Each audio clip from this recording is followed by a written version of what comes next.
L'Égypte est un pays immense où l'on trouve un peu de tout. Il n'y a pratiquement rien que vous ne puissiez trouver dans ce pays. Il y a tant de choses à découvrir dans le pays qu'il faut des mois, voire des années, pour vivre pleinement l'Égypte. En effet, l'Égypte est une géographie aussi célèbre pour ses rues que pour ses richesses historiques. À tel point que vous rencontrerez d'innombrables plats de rue dans presque toutes les villes d'Égypte, en particulier au Caire. Les grandes lignes de ces plats sont pour la plupart issus de la culture alimentaire du Moyen-Orient et de la culture arabe. Sans plus attendre, dans cette vidéo, je vais vous présenter quelques exemples de plats de rue dans les rues d'Égypte, afin que nous ayons une meilleure maîtrise des rues égyptiennes et que nous nous fassions une idée des conditions dans lesquelles ces plats curatifs sont préparés. Tout d'abord, permettez-moi de vous présenter un spectacle familier. En d'autres termes, il propose quelque chose de très similaire au döner, l'une de nos saveurs ancestrales, en tant que nourriture de rue dans les rues. Ne soyez pas surpris de voir des stands de döner au poulet et à la viande dans les rues du centre du Caire. Bien sûr, ils l'appellent shawarma. Ils vendent le shawarma de poulet pour 2 $ et le shawarma de viande pour 3 $. Bien sûr, il ne faut pas oublier qu'il ne s'agit pas d'un restaurant. Dans un autre magasin du Caire, il y a une autre scène de döner au poulet, mais celle-ci est différente de l'autre. Le döner de ce magasin sent un peu plus le travail. En effet, le poulet est cuit sur le côté sur un feu de charbon de bois. Bien sûr, on ne fait pas de kebab avec de la viande de poulet. C'est une autre histoire. Cet homme vend son döner au poulet, cuit sur le côté pour 1,5 $. Si vous ne vous souciez pas de l'origine de la viande, il existe également des versions sans viande de ces shawarmas. Ils sont garnis de chips, de laitue, de tomates, de cornichons, d'aubergines et de concombres, et agrémentés de sauces et d'épices. Le prix de ces sandwichs lavash est de 1 $ seulement. Les Égyptiens appellent ce type d'encas falafel. Il existe différentes variétés de falafel. Permettez-moi de vous présenter un autre point de vue sur les falafels. Pendant que les pommes de terre et les aubergines attendent sur un plateau, le maître fait frire les boulettes de viande dans l'huile avec beaucoup de soin. Ces boulettes contiennent généralement des pois chiches, des haricots et d'autres légumineuses. Elles sont roulées en boules et rendues croustillantes dans l'huile chaude. Elles sont ensuite placées entre des lavaches avec d'autres accompagnements et servies. Je ne peux pas non plus nier que ces pains feuilletés égyptiens ont l'air vraiment délicieux. Les machines dont ils sortent ne sont peut-être pas très attrayantes à l'œil, mais le moelleux du pain est vraiment agréable à l'œil. Les pains passent par plusieurs étapes, et chacune d'entre elles nécessite de la main-d'œuvre. La pâte est pétrie à la machine, puis roulée en meringue et roulée dans la farine. Elles sont ensuite amincies et envoyées au four. En cuisant dans le four, elles lèvent et sont prêtes à être vendues. Par conséquent, la définition du pain en Égypte est loin de la tradition du pain de miche.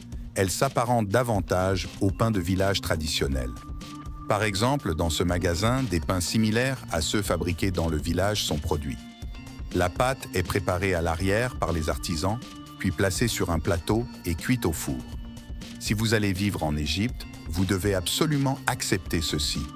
Vous devez désensibiliser vos oreilles au son des klaxons. En effet, l'habitude de klaxonner en Égypte a dépassé le sens d'un avertissement ou d'une mise en garde. Si vous n'êtes pas habitué au klaxon, vous ferez une dépression nerveuse, même si vous restez une semaine en Égypte.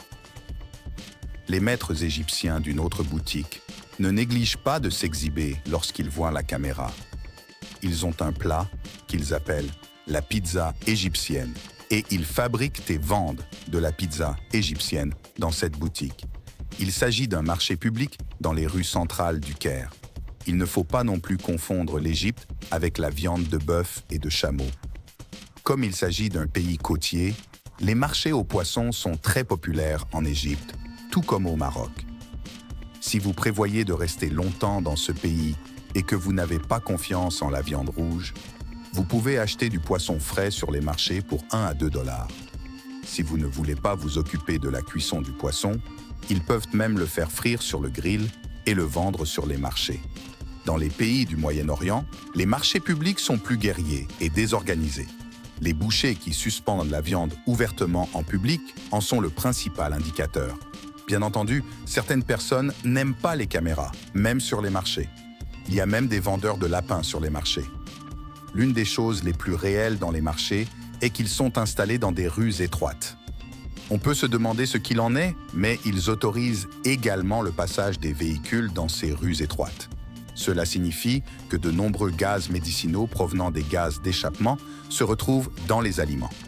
En effet, la viande est vendue ouvertement sur le bord de la route, là où passent les véhicules à essence. Ce qui est encore plus ennuyeux, c'est qu'ils klaxonnent à chaque seconde, comme si la route leur appartenait, pendant qu'ils se déplacent sur le marché. En tant que personne familière avec le fonctionnement du système politique égyptien, lorsque vous voyez un exemple de paysage dans n'importe quelle partie du pays, vous pouvez plus ou moins vous faire une idée du flux de la vie dans le pays, vous pouvez voir les lacunes et identifier immédiatement les défauts dans le contexte de la gouvernance. C'est peut-être normal pour eux parce qu'ils sont habitués au même type de paysage dans la vie.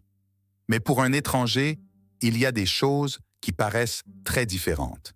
Par exemple, cette tête de vache vendue sur un crochet en public, ou le fait que presque toutes les ruelles sont remplies de tas d'ordures.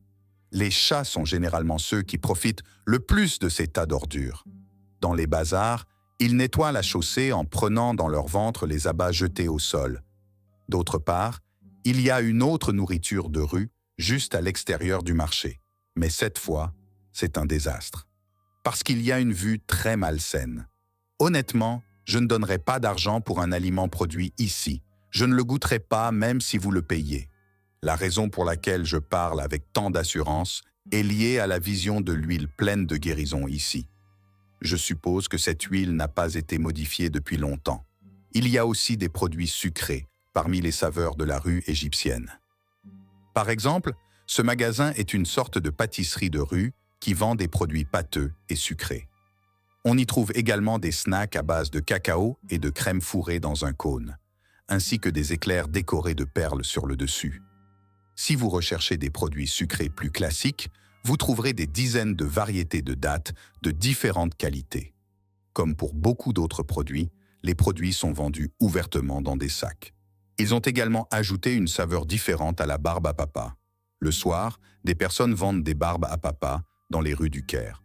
Afin d'accroître l'attrait de ces barbes à papa, ils les décorent. Par exemple, ils les vendent dans un bouquet de fleurs. Ceux qui sortent de l'ordinaire et deviennent entrepreneurs savent comment commercialiser le matériel le plus simple de la meilleure façon possible.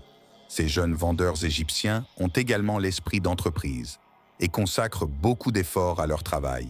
Ce vieil homme est l'une des figures les plus frappantes de la cuisine de rue au Caire. Il cuisine une sorte de pilaf unique en Égypte. Le mélange avec de la venaison et le vend aux gens dans la rue. Il a d'ailleurs de nombreux clients qui attendent que le plat soit préparé. En Égypte, on appelle cela le sandwich kepata. Le concept de marché en Égypte ne se limite pas à la nourriture. Par exemple, si vous ne voulez pas payer des prix élevés pour des vêtements ou des chaussures dans les centres commerciaux, il existe de nombreux marchés de vêtements au Caire. Vous pouvez y acheter des copies exactes des marques originales à des prix très bas. Là encore, ils se trouvent au bord de la route et n'ont pas d'organisation de marché particulière. Chaussures, chemises, bottes, pantalons, vestes, tout ce que vous cherchez.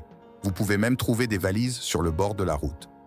Comme le niveau de revenu moyen des gens n'est pas très élevé, ces marchés ne perdent jamais leur popularité en Égypte.